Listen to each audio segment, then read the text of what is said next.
Safe zone will collapse in 30 seconds.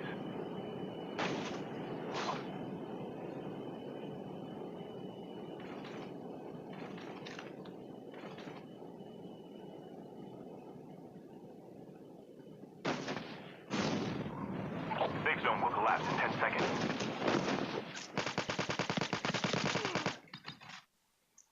Welcome to Battle Royale.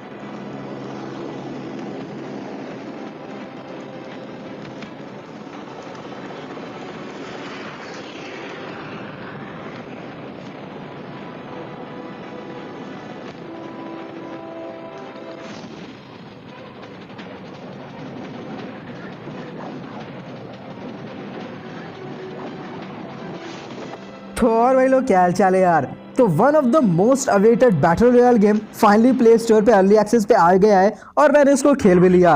अब सही बताऊं तो मैंने आज तक कॉल ऑफ ड्यूटी पे कभी कोई स्पेशल वीडियो नहीं बनाई है, सिर्फ एक दो वीडियो में इसका नाम लिया है। लेकिन जो भी लोग मुझे जानते हैं उनको अच्छी तरीके से पता है कि मैं किस बेसब्री के साथ इस गेम का इंतजार कर रहा था। और फाइनली आज जब मैंने इस गेम का बैटल रॉयल मोड खेला तो यार मेरे जो एक्सपीरियंस रहे वो आपके साथ में शेयर करना ज़रूर चाहता था।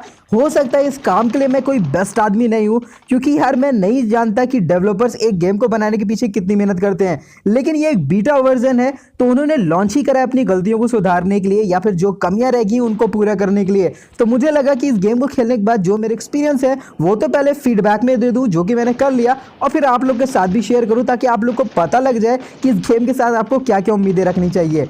तो यार हम लोग इस गेम को कंपेयर किसी गेम से नहीं करेंगे, क्योंकि इसके आसपास तो मुझे पबजी मोबाइल दिखता है, लेकिन वो भी बहुत ज़्यादा दूर है इस गेम से। तो इस वजह से इस गेम को सिर्फ इससे ही कंपेयर करेंगे तो ज़्यादा अच्छा रहेगा। तो अब यार हम लोग सबसे पहले देखते हैं इस गेम में कितने मोड्स हैं। तो इस गेम में 3 मोड है, जिसमें से एक मोड ज़ॉम्बी मोड, उससे हमको घंटा कोई फर्क नहीं पड़ता है। हम सिर्फ 2 मोड के ऊपर बात करेंगे, एक मल्टीप्लेयर और दूसरा बैटल रॉयल। अब सही बताऊं तो कॉल ऑफ ड्यूटी की जो सोल है वो उसका मल्टीप्लेयर मोड है, और सही बताऊं तो कॉल ऑफ ड्यूटी मोबाइल में भी उसके साथ जस्टिस किया गया है। लेकिन अगर बात बैटल रॉयल मोड की आती है तो भाई नाम बड़े हैं दर्शन छोटे हैं, ये मेरी एक्सपेक्टेशन पे नहीं खरा उतरा है। जितना मैं एक्सपेक्ट कर रहा था लगभग उसका 50% है। बाकी तो यार पता नहीं कहाँ है, मेरे को मालूम नहीं है। मुझे उतना नहीं पसंद आया, सिंपल लैंग्वेज में यही बोलूँगा। क्यों नहीं पसंद आया है, लेकिन इस गेम में क्या क्या अच्छाइयाँ हैं वो मैं अब आपको एक एक करके बताता हूँ। तो सबसे पहले बात कर लेते हैं इसके 2 मोड्स की। तो एक है मल्टीप्लेयर और दूसरा है बैटल रॉयल। तो इन दोनों में हम लोग बात करते हैं सबसे पहले गेम प्ले की। अब मुझे पता है मैंने कुछ सेंटेंस यहाँ पर रिपीट कर दिए क्योंकि वर्ड्स नहीं आ रहे थे मुंह में। अब जो भी हो गेम प्ले की बात करते हैं। तो देखो अगर बात करें मल्टीप्लेयर मोड की, तो मैंने पहले ही कहा है मल्टीप्लेयर सीओडी का सोल है, और उसके साथ इन्होंने बहुत अच्छे जस्टिस करा है। तो अगर आप मल्टीप्लेयर मोड खेल रहे हो तो आपको एक बिजी गेम प्ले मिलेगा, फास्ट पेस्ड मिलेगा, कमाल का आपको एक्शन देखने को मिलेगा। आप कुल मिला के पूरे टाइम बिजी रहोगे और एंजॉय करोगे गेम को। लेकिन वहीं अगर बात करें बैटल रॉयल मोड की, तो यार ये आपको बहुत ही स्लो लगेगा। टीपीपी में तो भले ही आपको ढंग का लगेगा, आपको थोड़ी स्पीड लगेगी, लेकिन एफपीपी में पता नहीं क्यों ये गेम मुझे बहुत ज़्यादा स्लो लगता है। ये जो गेम प्ले इस टाइम बैकग्राउंड में चल रहा है इसके ऊपर मत जाना, ये एडिटेड है, इसमें बॉट्स भरे पड़े हैं क्योंकि अर्ली एक्सेस में है। और साथ ही साथ यार मैंने इसके साथ एडिटिंग भी करी है, तो इस वजह से आपको थोड़ा अच्छा लगेगा देखने में शायद। लेकिन जहाँ तक बात आती है यार, मतलब उस टाइम जो मेरा एक्सपीरियंस था वो बहुत ही ज़्यादा स्लो था, मुझे पसंद नहीं आया उतना ज़्यादा। मैं ये नहीं कहूँगा कि खेलने लायक नहीं है, लेकिन फिर भी यार जो गेम का साइज़ है 1.4 GB, उसके हिसाब से यार मुझे गेम प्ले इतना अच्छा नहीं लगा बैटल रॉयल मोड का। लेकिन मल्टीप्लेयर मोड भाई साहब ऑसम है, मुझे उसको खेल के बहुत ज़्यादा मज़ा आया है। अब बात कर लेते हैं जरा ग्राफिक्स की। तो देखो यार ये मैं बहुत अच्छे समझता हूँ कि कॉल ऑफ ड्यूटी एक कॉम्पिटिटिव गेम है। इसमें यार बहुत ज़्यादा हाई ग्राफिक्स के साथ खेलना बड़ी बात नहीं है। इसमें आपको मैक्सिमम फ्रेम रेट चाहिए होते हैं, जिसके लिए आपको मिनिमम ग्राफिक्स पे खेलना ज़्यादा अच्छा रहता है। तो जहाँ तक बात है पबजी मोबाइल की, देखो यार पहली बात तो पबजी मोबाइल से इस गेम का आप बिल्कुल भी कंपेरिजन नहीं कर सकते, क्योंकि लगभग पबजी मोबाइल इससे 1.5 साल आगे है। लेकिन फिर भी यार ये गेम बहुत ज़्यादा पीछे है, तो कहीं ना कहीं मैं उसका रेफरेंस ले ही लूँगा। तो अगर बात करें पबजी मोबाइल की, तो देखो यार उसमें अगर आप स्मूथ में भी खेलते हो ना, तो आपको बंदों की स्पॉटिंग में कोई भी प्रॉब्लम नहीं होती है। और अगर आपको आपके मैक्सिमम फ्रेम रेट्स मिलना है तो क्या कहने, गेम में कहीं भी कमी नहीं होती ग्राफिक्स के डिपार्टमेंट में। लेकिन अगर बात कॉल ऑफ ड्यूटी की हो रही हो तो इस गेम को आप लो सेटिंग्स पे नहीं खेल सकते हो। फ्रेम रेट्स आपको फिर भी मिल जाएंगे ठीक ठाक, लेकिन लो सेटिंग में ये गेम खेलने लायक नहीं है। मल्टीप्लेयर मोड यहाँ पर फिर से बाजी मार जाता है क्योंकि वहां पर आप लो फ्रेम रेट्स के साथ खेल सकते हो। लेकिन अगर बात बैटल रॉयल मोड की हो रही हो तो लो फ्रेम रेट्स इतने बुरे हैं कि आपको बिल्डिंग के अंदर भी ढंग से दिखाई नहीं देगा। बैलेंस थोड़ा ठीक ठाक है, लेकिन हाई पे खेल नहीं सकता मैं क्योंकि मुझे रिकॉर्ड भी करना रहता है, और अगर मैं हाई पे ग्राफिक्स रख के खेलूंगा तो भाई साहब सिर्फ लैग ही रिकॉर्ड होगा। तो मुझे जानबूझ के ग्राफिक्स सेटिंग्स को लो पे रखना पड़ता है ताकि मुझे मैक्सिमम फ्रेम रेट्स मिल सके और मैं गेम को रिकॉर्ड भी कर सकूं। तो ये मेरी एक मजबूरी है। जहां पर पबजी में मुझे कोई प्रॉब्लम नहीं होती, लेकिन इस गेम के साथ मैं स्ट्रगल कर रहा हूं। लेकिन इसी गेम में अगर आप मल्टीप्लेयर मोड खेल रहे हो तो आपको लो ग्राफिक्स से कोई भी प्रॉब्लम नहीं होगी, आप आराम से गेम को खेल सकते हो। तो ये जो भी प्रॉब्लम है ये बैटल रॉयल मोड में आपको ज्यादा इफेक्ट करेगी क्योंकि मैप का साइज बड़ा होता है और आपको थोड़ा ज्यादा दूर तक देखना होता है। लेकिन मल्टीप्लेयर मोड में छोटे छोटे मैप है तो वहां ये चीज उतनी ज्यादा आपको प्रॉब्लम नहीं देगी। अब बात कर लेते हैं मैप के डिजाइन की। तो देखो यार, ये एक ऐसा पॉइंट है जिसको मैं ज्यादा इंपॉर्टेंस नहीं देता हूँ, लेकिन फिर भी कुछ लोगों को सीनरी देखने में ज्यादा मजा आता है, तो चलो इसको भी डिस्कस कर लेते हैं। तो देखो यार, इस गेम को अगर आप खेलोगे तो बैटल रॉयल मोड खेलते वक्त आपको ऐसा लगेगा कि इस गेम के पीछे मेहनत नहीं करी गई है। मल्टीप्लेयर मोड में आपको ऐसा नहीं लगने वाला, लेकिन बैटल रॉयल मोड में आपको ये जरूर महसूस होगा। चलो यहाँ पर रेफरेंस के तौर पे एक बार फिर से ले लेते हैं पबजी को। ये चीज गलत है लेकिन ले लेते हैं रेफरेंस के तौर पे। तो देखो यार, अगर आप पबजी पीसी और पबजी मोबाइल के मैप्स को कंपेयर करते हो तो वहां पर भले ही डिटेलिंग कम होती है, लेकिन ऐसा कहीं भी नहीं लगता है कि डेवलपर्स जो है वो अपना टाइम बचाने की कोशिश कर रहे हैं।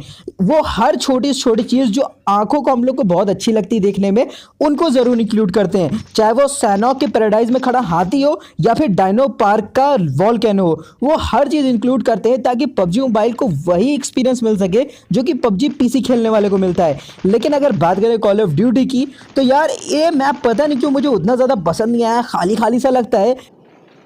लेकिन यार बिल्डिंग्स बहुत दूर दूर हैं, छोटे छोटे कंपाउंड्स हैं। अगर आप हॉटस्पॉट पे उतरोगे तो वो भी आपको इतने ज़्यादा पसंद नहीं आएंगे। हो सकता है यार कि ये मुझे ही लग रहा हो क्योंकि पबजी का टोन इतनी जल्दी से उतरने वाला नहीं है, और हो सकता है कि ये मैप मुझे आगे जाके अच्छा लगने लगे। लेकिन करंटली जो है ये मैप में मुझे थोड़ी सी कमी दिखाई दे रही है। लेकिन सच बताऊँ तो ये सिर्फ विजुअल वाइज है, मतलब इसका गेम पे कोई इफेक्ट नहीं पड़ता है। आपको लूट भी मिलेगी, आप अच्छे से फाइट भी कर पाओगे। लेकिन अगर आपको बहुत ही ब्यूटी देखने का शौक है तो यार ये गेम शायद आपको उतना इंप्रेस ना करे जितना सैनॉक और वेकेंडी ने कर रखा है। अब बात कर लेते हैं गन मैकेनिक्स की। तो देखिए यार, मल्टीप्लेयर में आपको कोई भी गन से डिसअपॉइंटमेंट नहीं मिलेगी, सारी गन बहुत अच्छे से बिहेव कर रही है। स्नाइपर से आपको थोड़ी सी परेशानी होगी, लेकिन जैसे जैसे आपको एक्सपीरियंस होगा आप उस गन को भी आराम से हैंडल कर लोगे। लेकिन अगर बात बैटल रॉयल मोड की करी जाए तो इसमें SMG, AR और यहां तक कि शॉटगन बहुत अच्छी हैं। लेकिन अगर बात स्नाइपर राइफल्स की करें तो उनके साथ पता नहीं क्या प्रॉब्लम है, मुझे समझ में नहीं आता है। उनकी बुलेट ट्रेजेक्टरी थोड़ी सी ठीक नहीं है। आप कभी कभी एम करते हो बंदूक के ऊपर, बुलेट्स उनको पड़ती ही नहीं है, हेड पे नहीं पड़ती ना बॉडी पे पड़ती है, और मूविंग टारगेट को हिट करना पता नहीं क्यों थोड़ा सा डिफिकल्ट है। शायद या मैं नूब हूं या कहीं पर कुछ कमी है। मुझे इतना तो पता है यार कि मेरा एम गंदा है, लेकिन इतना भी गंदा नहीं है। फिलहाल हो सकता है बीटा वर्जन है, आने वाला जो मेन वर्जन होगा उसमें प्रॉब्लम सॉल्व हो जाएगी, तो मैं इसके लिए थोड़ा सा पॉजिटिव हूँ। उम्मीद है कि ये फिक्स हो जाएगा।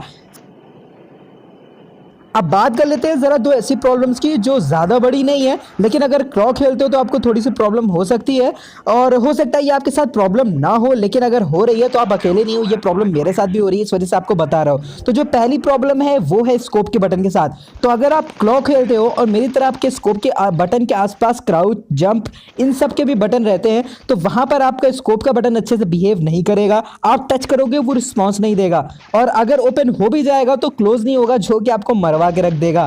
फिलहाल ये प्रॉब्लम सबके साथ शायद नहीं हो रही है, लेकिन जिनके साथ हो रही है उनमें से एक मैं हूं। ठीक, उम्मीद करता हूं यार ये सॉल्व हो जाएगा। फिलहाल तो फीडबैक दे दिया है। अब बात करते हैं एक और चीज़ की। तो देखो यार, यहाँ का जो क्राउच बटन है वो थोड़ा ज़्यादा ही ओवरलोडेड है। मतलब एक बटन से तीन तीन काम करने रहते हैं। क्राउच भी करेगा उसी बटन से स्लाइड भी करेगा और उसी बटन से प्रोन भी करेगा। ये चीज़ ठीक है बटन कम करने के लिए स्क्रीन पे, लेकिन इससे कन्फ्यूजन भी बहुत ज़्यादा हो रहा है, और इस कन्फ्यूजन को दूर करते करते आपको थोड़ा ज़्यादा ही टाइम बीत जाएगा। उम्मीद करता हूँ यार एक अलग से प्रोन का बटन दे दिया जाए तो हम लोग को ज़्यादा हेल्प रहेगी।